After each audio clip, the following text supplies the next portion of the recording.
আসসালামু আলাইকুম। Hello lovely viewers, দেশ ও দেশের বাইরে সবাইকে ওয়েলকাম টু আত্ম কুকিং স্টুডিও। কেমন আছেন সবাই? হোপফুলি সবাই ভালো আছেন, আমরাও ভালো আছি। আর শীত তো এসেই পড়েছে। এই শীতের এই আমেজে যদি এরকম ঝাল ঝাল কিছু না হয় তাহলে কি ভালো লাগে? সো আজকে এই শীতের আমেজের জন্য খাবার দিয়ে কীভাবে এই আমেজটা উপভোগ করবেন তার জন্য নিয়ে আসলাম মুরগির মাংসের ঝাল ঝাল ঝোল রেসিপি। সো দেখতে থাকুন কীভাবে কী করছি। আর আপনাদের কাছে রিকোয়েস্ট রইল, ভিডিওটি ভালো লাগলে একবার হলেও ট্রাই করে আমার কমেন্ট বক্সে কিংবা আমার ফেসবুক পেজে শেয়ার করতে পারেন। আর অবশ্যই ভিডিওগুলো ভালো লাগলে লাইক কমেন্ট শেয়ার এবং সাবস্ক্রাইব করে পাশে থাকা বেল বাটনটা ক্লিক করে যাবেন। আর যারা ফেসবুক পেজ থেকে দেখছেন অবশ্যই ফেসবুক পেজটাকে ফলো দিয়ে, লাইক দিয়ে, কমেন্ট দিয়ে একটা শেয়ার দিয়ে যাবেন। ফ্রেন্ডস, ফ্যামিলি, কলিগ সবার কাছে শেয়ার করবেন। সো ফার্স্টে আমি এই জায়গায় কুকিং অয়েল দিয়ে নিচ্ছি। এটা আমার এরকম প্রেফার না, আপনারা কুকিংয়ের জন্য যেই তেলটা ইউজ করেন সেটাই দিতে পারেন। সো আমি এই জায়গায় 1/3 কাপের মতো তেল দিয়েছি। দেওয়ার পর আমি এই জায়গায় দিয়ে দিচ্ছি গরম মশলাটা, এলাচি, দারচিনি আর তেজপাতা। অবশ্যই ট্রাই করবেন এলাচিটা একটু থেতো করে দিতে, তাতে করে এটা এলাচির খুব ভালো একটা অথেন্টিক ফ্লেভার আসে আর খেতেও ভালো লাগে। তারপর আমি এই জায়গায় পেঁয়াজ রসুন পেস্ট দিয়ে দিয়েছি একবারেই। সো আমি এই জায়গায় প্রায় 4 টেবিল চামচের মতো পেঁয়াজ পেস্ট ইউজ করেছি। এটা দিয়ে খুব ভালোভাবে ভেজে নিয়েছি পেঁয়াজের, যাতে করে র স্মেলটা না আসে। আর অবশ্যই চুলার আঁচ মিডিয়াম টু হাই থাকবে। তারপর আমি এই জায়গায় দিয়ে দিচ্ছি আলু। আর এই ঝোল মাংসে কিন্তু আলু না হলে একটুও ভালো লাগে না। জানি না আপনাদের রিকমেন্ডস কেমন, কিন্তু আমি সবসময় প্রেফার করি এই ঝাল ঝাল ঝোল শীতের সময় অবশ্যই এই আলু ডুম করে দিলে খুবই খেতে ভালো লাগে। আর এখন আমি একটু লবণ দিয়ে নিচ্ছি। আর আজকে একটা আপনাদের কাছে টিপস শেয়ার করি, আলু কীভাবে তাড়াতাড়ি ঝটপট সিদ্ধ হবে। অবশ্যই যখন আলুগুলো ভাজতে যাবেন একটু নুন ছিটিয়ে দিবেন, দেখবেন খুবই পারফেক্টভাবে সিদ্ধ হয়ে যাবে আর খেতেও ভালো লাগবে। আর এখন আমি ফুল একটা দেশি মুরগি দিয়ে দিচ্ছি। এই জায়গায় প্রায় 1 কেজির 1.5 কেজির থেকে একটু কম আছে এরকম। সো আমি মিনিমাম এটা বলতে পারছি না, সো আমি আন্দাজেই বলে দিচ্ছি। আর এখন খুব ভালোভাবে ভেজে নিচ্ছি। আর ভিডিও বা ভয়েস যদি কোনো ধরনের ভুল ত্রুটি পান তাহলে ক্ষমার দৃষ্টিতে দেখবেন, যেহেতু আমি অনেক দিন ইরেগুলার ছিলাম আর তারপরও আমি এই ব্যাপারে খুবই অনভিজ্ঞ।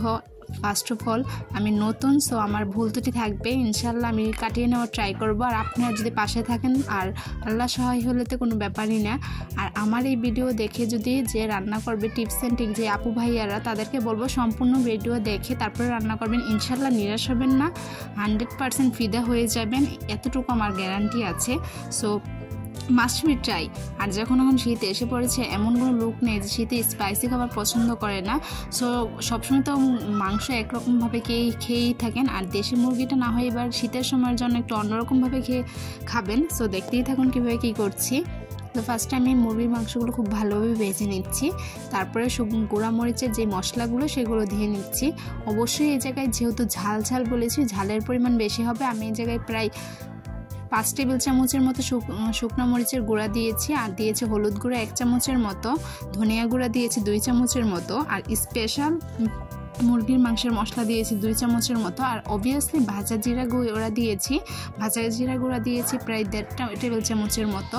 আর এই মুরগির স্পেশাল মশলা যদি চান তাহলে কমেন্টে জানাবেন, ইনশাল্লাহ আমি দেওয়ার ট্রাই করব।